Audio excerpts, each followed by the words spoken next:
ঈদ মোবারক। আসসালামু আলাইকুম। সবাই কেমন আছেন? আলহামদুলিল্লাহ, আমরা সবাই ভালো আছি।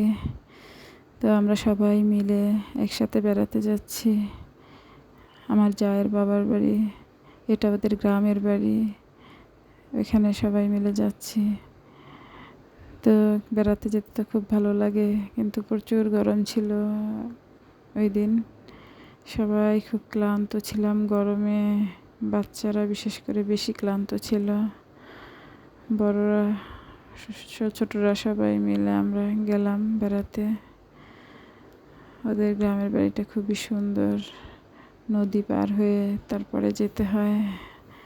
খুবই ভালো লাগছিল ওই দিন। আমার শ্বশুরও ছিল আমাদের সাথে, আমাদের বাচ্চারা ছিল সাথে।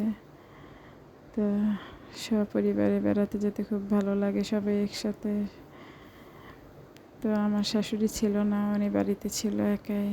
এই তো আমরা নদী পার হয়ে এখন অটোতে উঠতে হবে, অটোতে করে আবার আমার জায়ের বাসায় যেতে হবে।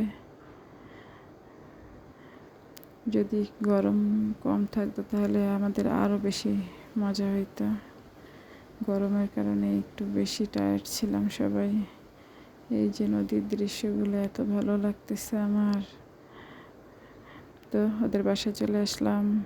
এই তো খাওয়া দাওয়া শেষে সবাই গল্প করতেছে। আমি একটু ছাদে ঘুরে আসি, এজন্য ছাদের দিকে সিঁড়ি দিয়ে উপরে উঠলাম। ছাদ থেকে বাসার চারদিক খুবই ভালো লাগে। চারদিকে সবুজ, একদম গ্রামে যেরকম থাকে আর কি। খুবই ভালো লাগতেছিল। আপনাদের কার কার এরকম গ্রামে বেড়াতে ভালো লাগে কমেন্টস করে জানাবেন। এই তো ঘোরাঘুরি শেষে এখন আমরা বাসায় ব্যাক করব। আপনারা সবাই ভালো থাকবেন। আল্লাহ হাফেজ।